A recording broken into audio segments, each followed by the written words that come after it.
It's Heightening Headlines, Improvising the News, the Improv Comedy News Podcast. Hello, everybody. Welcome back to Heightening Headlines, Improvising the News, the Improv Comedy News Podcast. I am your host, Alec Shea, and I am here with... Mayumi. Yes, Mayumi is back for the second time. Yes. Or back for the first time. You were here a first time, and now you're back for the first time. Back for the first time, yes. Yeah, because back for the second time would imply that you've been here 3 times. Yes. I think grammar, maybe. I don't even know if that's correct. Maybe we should focus on not what's correct, but what feels right. What feels right? What feels right. Yeah, grammar is about feeling. Grammar is about feeling. Yeah, yeah. Feel your commas, everybody. Yeah, just think about let's say, long time no see. Long time no see. Yeah, true. Yeah, it doesn't make sense in terms of grammar, but people feel it. Yeah. Yeah, it's about feeling. It's like a wholesome grammatical subversion. Follow your feelings. That's the theme of today's episode. Wholesome grammatical subversion.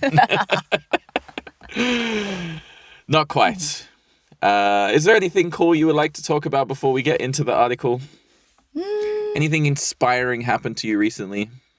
Anything inspiring?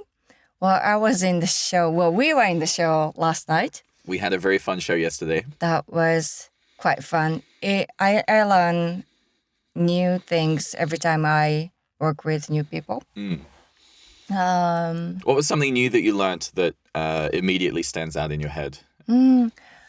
How people relax when someone screws up the premise of the show at the beginning, and then instead of, oh no, but we were like, okay, now we don't have to have pressure to stick into this thing.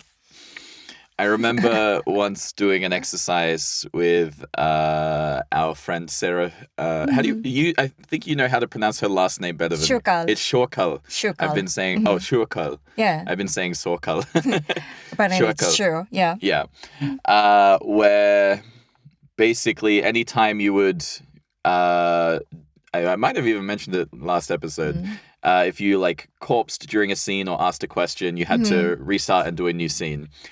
And one of the people in my group, Nikhil, who has also been on the podcast before, after his like group did the exercise, at the end she just said, "We like you. Why do we like you?" And he was like, I don't know.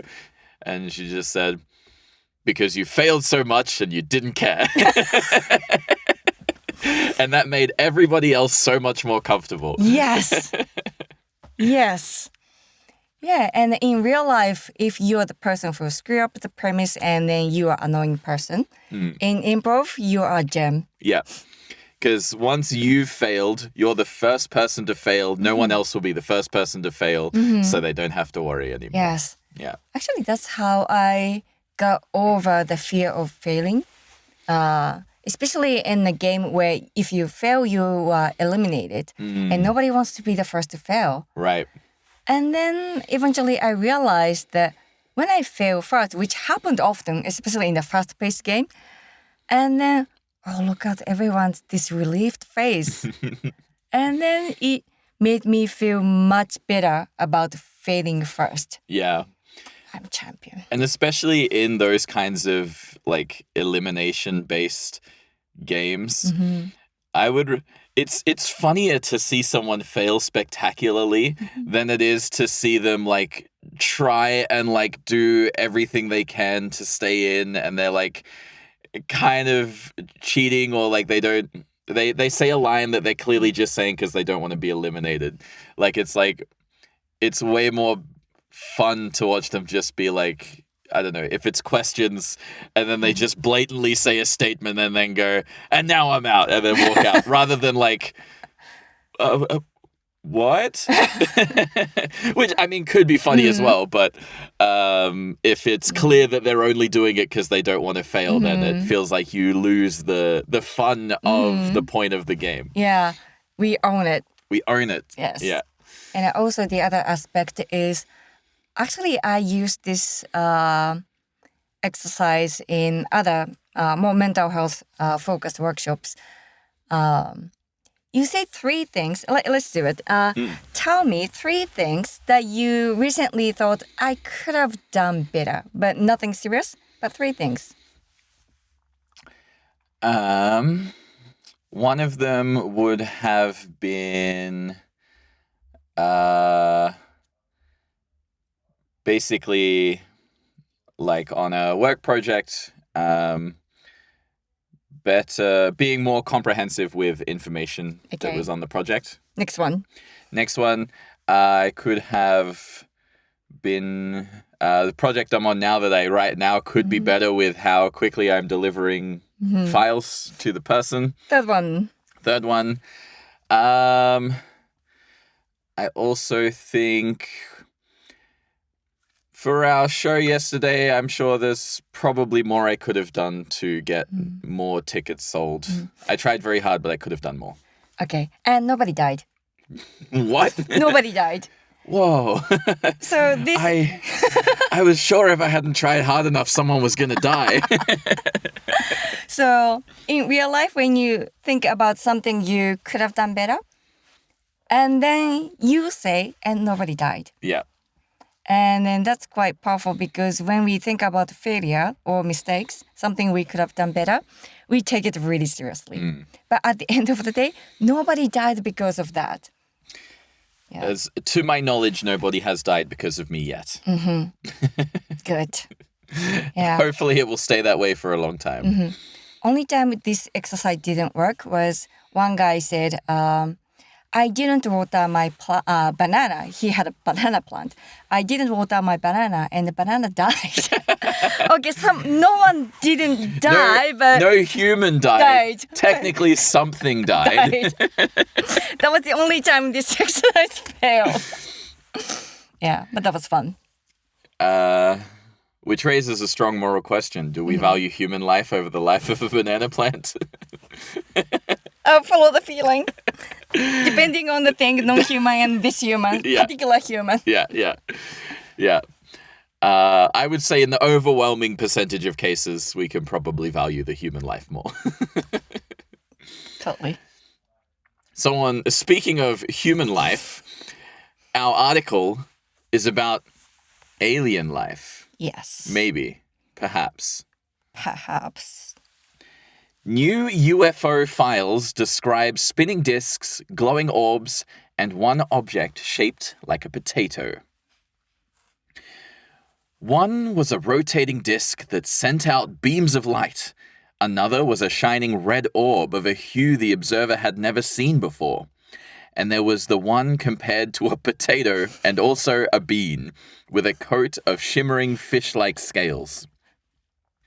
Those were some of the UFOs described in the documents released Friday by the Pentagon, the third release since President Trump directed his administration to give the public full disclosure around what it knows about alien life and mysterious objects in the sky. The 72 files released on Friday don't include the kind of blockbuster revelation that Trump had teased. There's no conclusive evidence of alien life or government cover-ups, but the files reveal new details about some recent sightings, along with the government's efforts to explain what many find inexplicable. Take, for instance, the potato. It happened in 2022. On a brisk February morning in Colorado Springs, Colorado, 5 U.S. Army members at Fort Carson walked out of an office building and saw something strange hovering over, I'm going to pronounce this wrong, Cheyenne Mountain, a few miles to the west. The object was potato in shape, with distinct edges that appeared to look painted in a creamy whitish opalescent color, according to an account in an FBI document. It was made up of articulating fish scales or panels that were non-symmetrical, non-overlapping, and irregular shaped. It stayed motionless, shimmering for about 2 minutes, the men recounted to the FBI. Then it vanished in the blink of an eye. None of the men had phones on them. There's no video, no photos. Reports say potato could have been a trick of the light. Authorities tasked with investigating the episode said they couldn't explain it easily. Their report found, with quote-unquote low confidence, that it may have been, quote, backscattering of sunlight. Low light from the rising sun could have reflected off the mountain snow and illuminated the low clouds above it, it said. The men insisted it was a clear, cloudless day. No aircraft or balloons were believed to be in the area. The 4-page report, heavily redacted and attributed only to an intelligence community partner, said it didn't appear to be technology from a foreign adversary. An FBI rendering looks just like one might imagine, like a scaly pale potato above a low mountain. The case remains unsolved. There is more, but I think we'll decide if we want to read more. But I think the potato case, is a good place to start. Potato case is a very good start. Have you ever seen something similarly inexplicable? I do. Yeah? It was in Japan, and then my room was facing west.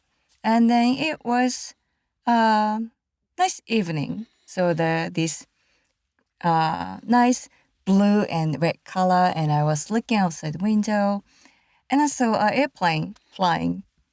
Airplane, go, go, go, kick, kick. What? It just like moved down and then up? It moved, and so it might have been, maybe it wasn't the aircraft, but I thought it was because it was just a tiny little light. And I thought, at that point, I don't believe in UFOs, but what is this? And it stuck with me for a while. I still don't know what it is, but I can assure you it didn't look like a potato. Okay. It was just a tiny light. It was a tiny light that was moving, and then it moved in a way that was weird. Yeah, so if it goes straight, and then I would have just thought it was an airplane. But it just went... And I don't remember how it disappeared or where it went. I'm wondering if, like, it flew in front of, like, some kind of piece of glass that made it, like, its light hit your eye from a different point. So it just went, like, and then crossed the glass and it moves down. So there was a huge glass floating in there. Yeah, maybe. Because then it's not a UFO. We know that the glass is floating. So then it's identified. It's a IFG, identified flying glass. Clearly identified. It's probably quite big as well. Would still be a crazy phenomenon, but it wouldn't be a UFO. Yeah, and the glass can flow. Like we saw magicians doing like floating things in the air. I think there was a trick from Chris Angel at one point where he did the I'm going to walk on water like Jesus. And the way that he did it was they just put glass panels in the water and then he just walked on top of the glass. Yeah, IFG. Well, I think the inspiration I'm feeling for a scene, but let me know if you have something different, is it's two people hanging out who see something weird. Yes.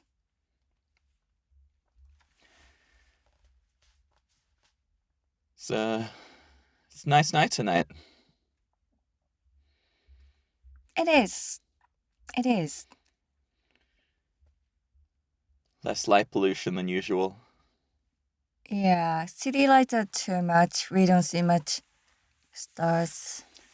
It's nice to get out here to the country sometimes.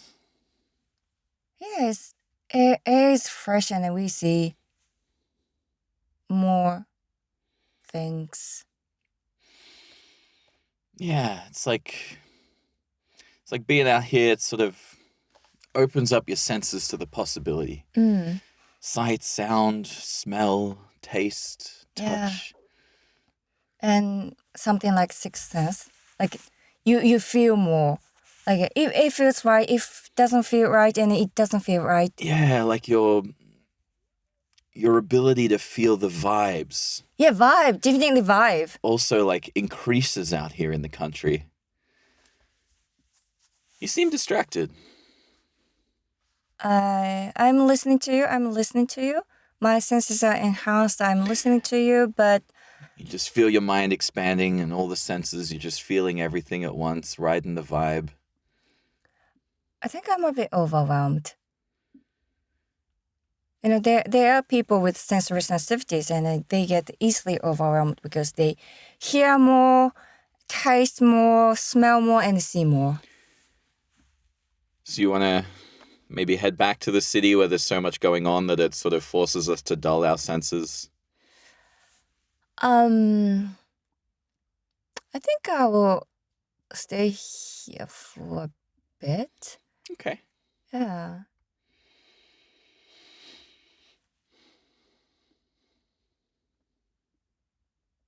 Actually,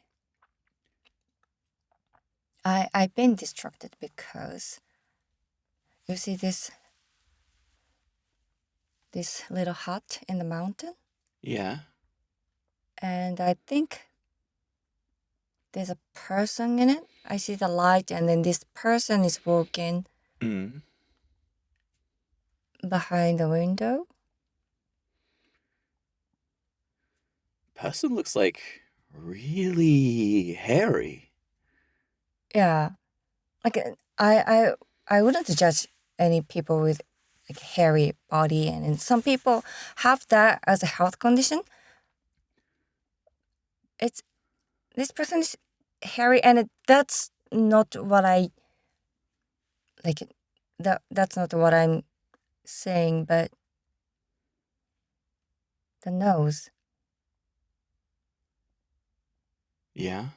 yeah, because it's so far, and I barely see the like outline of the person. But then nose is... Quite big, right? Yeah. And also looks like they're...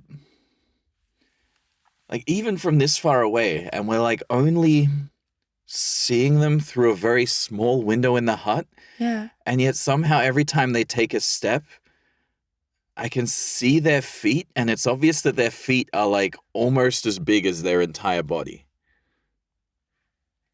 Yeah. Weird, isn't it? Crazy. Yeah. But at the same time, so I've been distracted because this person looks weird, but then I was like, am I judging this person because of how they look? And so I'm feeling more now. So I'm feeling guilt, I'm feeling shame, I'm feeling some things from the past because I was also judged. I had a big mole on my neck, which was removed because, yeah, I was bullied because of that. Do you think all of those rumors and stories about Bigfoot are actually just media and the world bullying some hermit who lives in the mountains? Like witches. Like witches? Yeah, they look weird and then people don't know what they're doing. And this not knowing about people, not knowing about things, it causes fear in us. So there are no Bigfoot, there's no witches, just fear created these monsters. That's my take. So yeah, maybe this person as well. Maybe just, yeah, just a bit hairy, just big nose, just big feet. And maybe I shouldn't really keep watching them. I always learn something when I come out to the country with you, sis.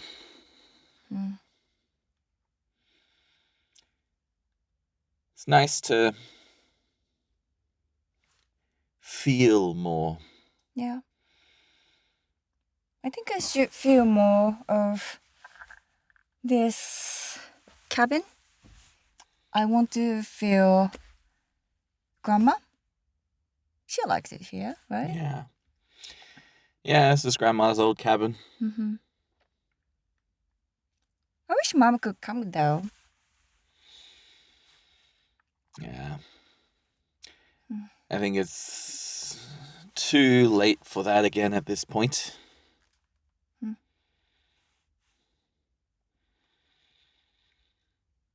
She'd probably come if we told her we saw Bigfoot. She might have. Yeah, she might. But I don't think I want to use Bigfoot like that. Mm-hmm. Also, we are saying Bigfoot, but we should be a bit more precise. That's true. Yeah. You're correct. Yeah, otherwise we are judging this person. We are doing the same thing that the media did to them. Yeah, we shouldn't. We just tell her that we saw someone in the hut with a big nose, and this person was hairy and had big feet, and that's it. We just say we saw a person in a hut. Sounds more ethical that way. Yeah, less judgmental. Mm-hmm. Person in a hut.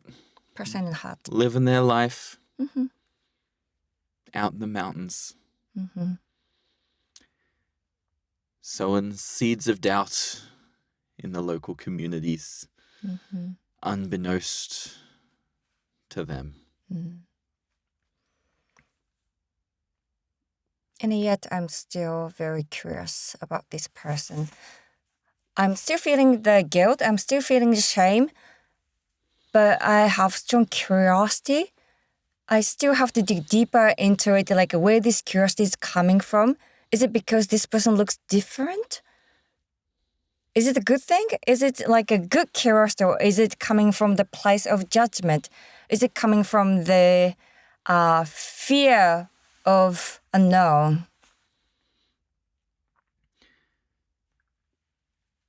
I don't think it matters as long as your intentions are good. What is my intention? I don't even know. I'm just following my impulse. Are you curious about this person because you want to observe them from a distance, or are you curious about this person because you would like to meet them? Good question. I think I enjoy watching this person from here. Is it because I feel safe that way? Because this person is clearly different from me, and it causes a fear of unknown, and I feel safe that way. Is it I'm still feeling shame and guilt?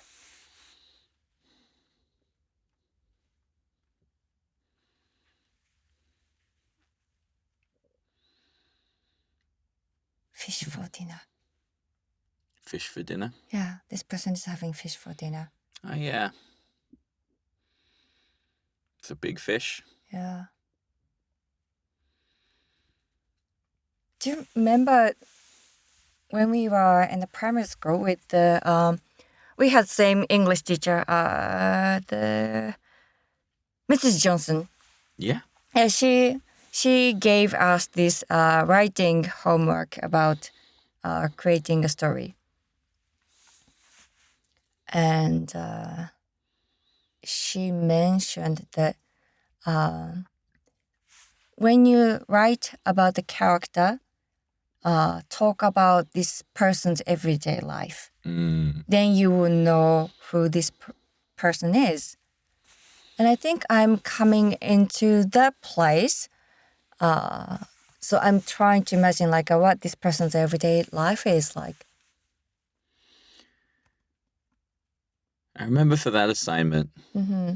Because I wrote yours. Yeah.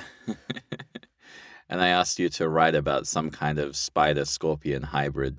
Mm-hmm. And I don't think you or the teacher really understood what I meant. Mm-hmm. Yeah, my imagination went wild. Yeah, but I was surprised to find out that, at least in your interpretation, even these weird spider-scorpion hybrid mythical insect vertebrate creatures, they lived pretty interesting lives. Mm-hmm. Even though they were bullied by both the arachnid and whatever the thing that scorpions fall under communities were. Yeah. Because being different is always seen as a bad thing. It shouldn't be, but when you're a bit different and then people don't understand why it's that way, and people judge you or people think you're not better than them. Yeah. There's nothing wrong with having a weird shaped nose or a bit too much hair or big feet. Mm-hmm. A big mole on the neck. Big mole on the neck or being some kind of hybrid spider-scorpion creature. Because this spider-scorpion hybrid in the story, they didn't do anything bad, right? No. Yeah. It just existed. Yeah. Also, they didn't want to eat insects. They went vegan. Yeah. Yeah. And I remember you told me that Mrs. Johnson said she didn't know the word vegan back then. Yeah. I knew it. I was a super progressive child. Yeah. Yeah, I remember last time we had fish with Mum before she went on the carnivore diet. And you went on this rant, I think only maybe 8 years old, about universal basic income. She didn't really get it. No. But it was cool.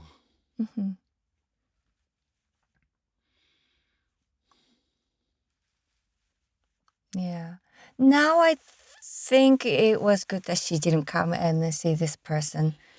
She would have been really judgmental. She would have tried to take photos. Probably would have said something about how they don't belong here. Now I feel a bit better about myself because I didn't take photo. I'm not even reaching out to my phone. So my intention is not like showing people and then, hey, I saw this person. It's not. I'm just following my curiosity. And now I feel like it's not coming from judgmental place. I'm just going back into my curious storyteller who is imagining this person's everyday life. The fish being fried. I'm getting... Making me hungry. Yeah, I heard that. On that. But no, I get it. I mean, I wasn't so interested in what's going on in that little hut, but I feel like I've learned something. What did you learn? That, I mean, I already knew that we shouldn't judge people for being themselves, but sometimes you realize that more things are connected than you expect. Sometimes, even when you didn't think that you were judging someone, maybe you were.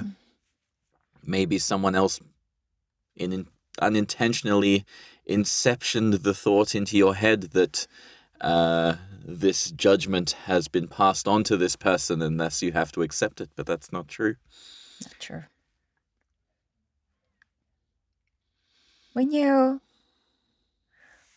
When you want to know about people, it's curiosity. And then if it goes beyond that, it becomes empathy. And then if you just change the direction, you will be curious about yourself, go deeper, and then you're more empathic for yourself. That's what I'm learning, I think. Because it's my intent, my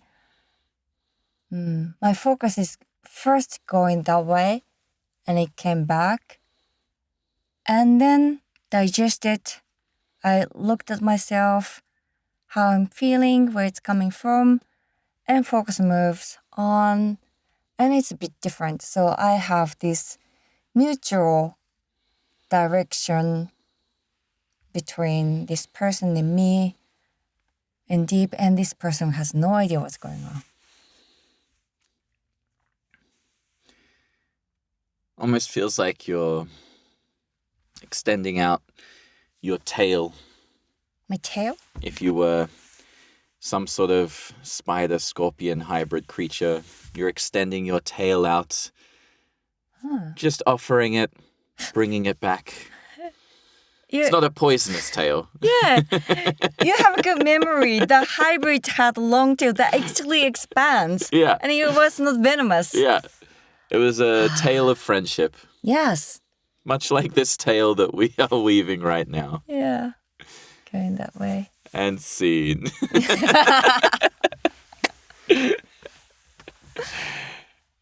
The tale of friendship. Tale of friendship.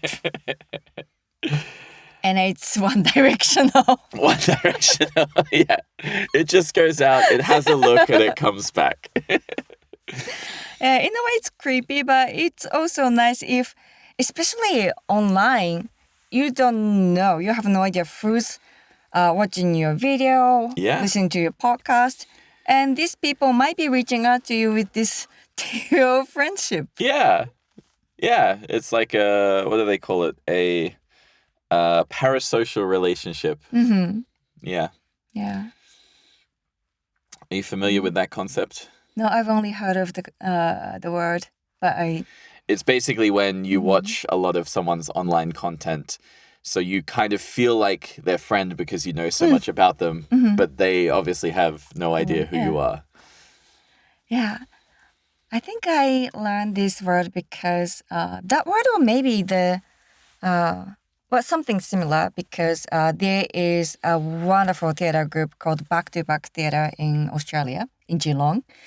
And then they have one of their art piece is called parasocial, relationship with Britney Spears. Okay. So this main character has developed this feeling towards Britney Spears, but she, of course, doesn't know he exists. And then the story evolves around this. That's why. That's a cool format. Yeah. They do scripted theater, but I joined their improv session a few times, and it was amazing. Awesome. So what was their name again? We'll give them a nice proper shout out. It was something theatre, Sydney? Back to Back Theater in Geelong. Back to Back Theatre in Geelong. Yep. So near Melbourne. Yes. Yeah, 2-3 hours away from Melbourne, which is near in Australia. Yeah, exactly.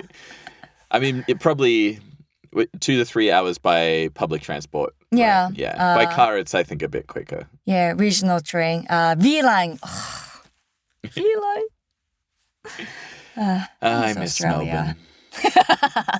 I miss Melbourne too. Really good place. Well, I think we better leave it there. Wonderful having you again. Thank you for having me. I think we had a very fun scene, but I think we also learnt a lot too. Yes.